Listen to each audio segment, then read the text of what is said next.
Hi, Roy Williams with Airframe Components, and welcome to episode 5 of our Piper Warrior restoration project. The last episode we did was back in November of 2019. Here we are, June of 2020, and a lot has happened since then. In our last episode, the aircraft was just being assembled at that time. We did the subsequent flight testing of it and delivered the aircraft immediately to Fort Wayne, Indiana, to Premier Avionics for the panel installation. The COVID shutdown through the spring of 2020 slowed that project down, but here we are. The panel and radio installation is complete, and now the aircraft is being painted here at Sturgis Aviation. So as you may recall from our Piper Aero project, Sturgis Aviation, Danny and Dave here and the crew did a great job for us on the Aero, so we brought the Warrior back to have that one painted as well. So we delivered the aircraft, 2 or 3 weeks ago. We got slowed up because we wanted a new nose bowl for the engine cowling, but we've got that all in place, and so here we are. We put the base coat on, and now we're into the trim colors now. But Danny, let's go back again just to refresh everybody's memory. You and I have been working together here since 2000. Sturgis Aviation has been here on the airport. Go ahead with your history. We've been here since 1999. Shortly after we were here, Roy brought us a flight control, and that's how we got started. Our relationship together with painting flight controls and wings over the years. But on average, okay, so Sturgis Aviation, you're mainly known for your painting of corporate jets, corporate turboprops. How many aircraft would you say you do in a year, not just jets, but small aircraft like this as well? In a typical year, we'll do 13 to 14 light to mid corporate, and then we do, maybe a handful of small single engine airplanes in a year. And then a boatload of flight controls. And a lot of parts from Airframe Components. So on a typical paint job, now of course this aircraft was delivered to you bare metal, but a typical airplane flies in, needs to be stripped down, a lot of body work done. We were talking earlier about light twins, older aircraft having a lot of rash and hail damage, things like that. Strip down, body work, prime, and paint back up. About how many man hours would you say an airplane would have, and how much difference is there between a small plane like this and then a large jet as far as man hours? Light to mid corporate, depending on the aircraft, we usually have 600 to 700 man hours in it. And the smaller airplanes, like the small twins, Cessna 421, so on, we actually have almost that many hours in those because those airplanes are usually really worn and a lot of work to do to them, where the jets are usually in really good shape when we strip them.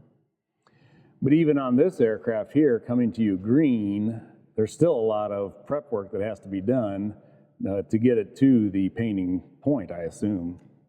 Yeah, there's a lot of masking, prep the bare metal, take the parts off, hang them up, paint them, put them back on, lay out stripes. So typical aircraft like this, green even, we'll probably have close to 300 man hours before we're done. Okay, so it's a very labor-intensive process then.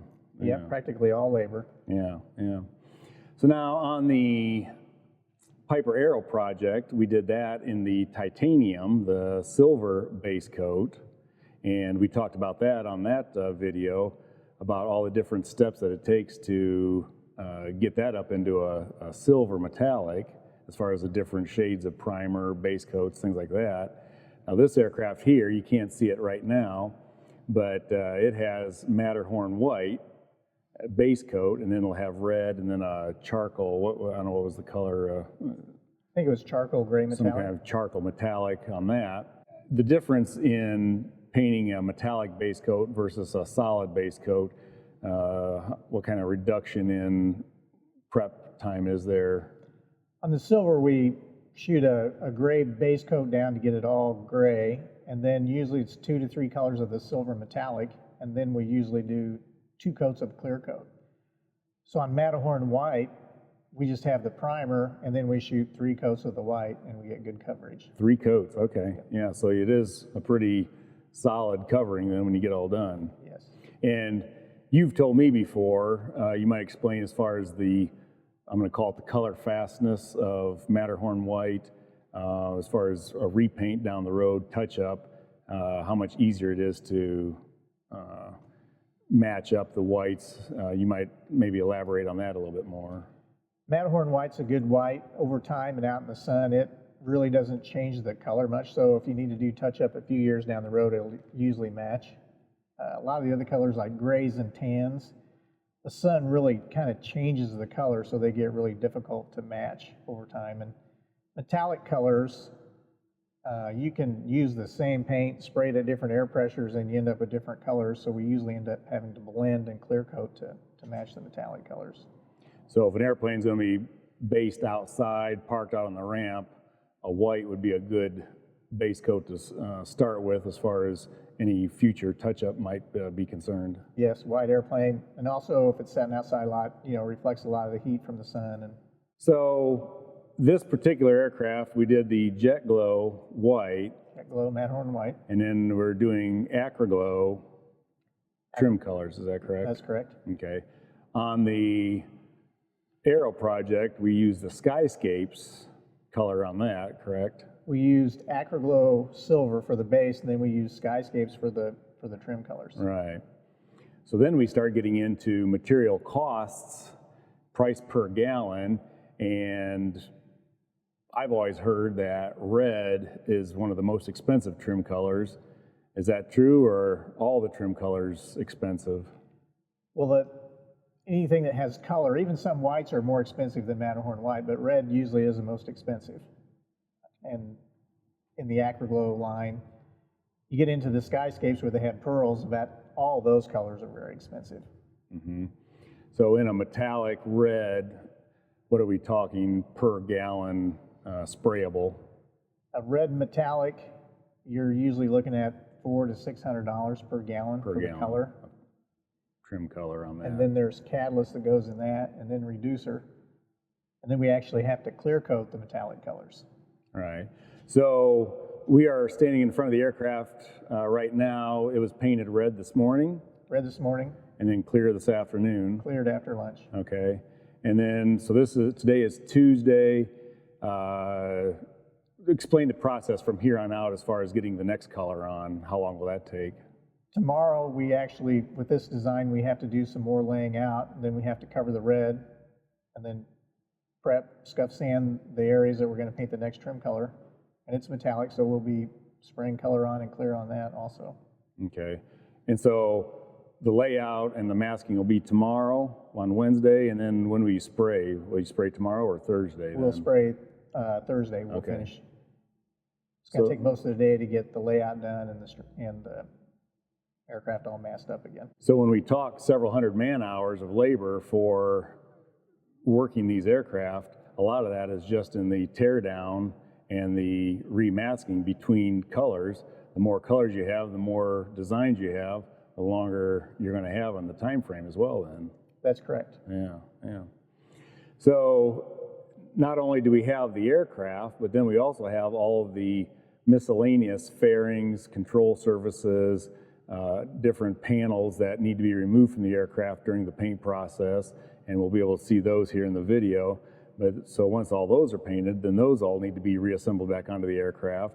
So physically, we talk about how many hundred of man hours it takes. Of course, you got a whole crew working on an aircraft when it comes in, but when an aircraft is delivered, typically what's the time frame, physical calendar time frame that it's here from the time it's dropped off till the time it's picked up again?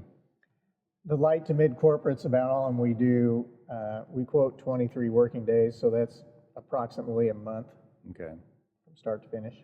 So these have to be planned out well in advance. Someone just typically can't call you up and drop in next week and drop off an airplane. You have slots already filled, I believe, for the whole rest of 2020, am I not correct? That's correct. 2020 is full already. And lately, that's kind of been the way it's going. We've been booking out after the first of the year. Usually by April, we're booked for the full year. Well, Danny, I got to tell you, all of our customers that have parts painted by you are extremely happy with the results. Obviously, we're happy with the results on these aircraft restoration projects that we do. And, you know, we continue to come back here to use your services. And, you know, when we have the next video here with the final results of the aircraft, it's going to be very noticeable.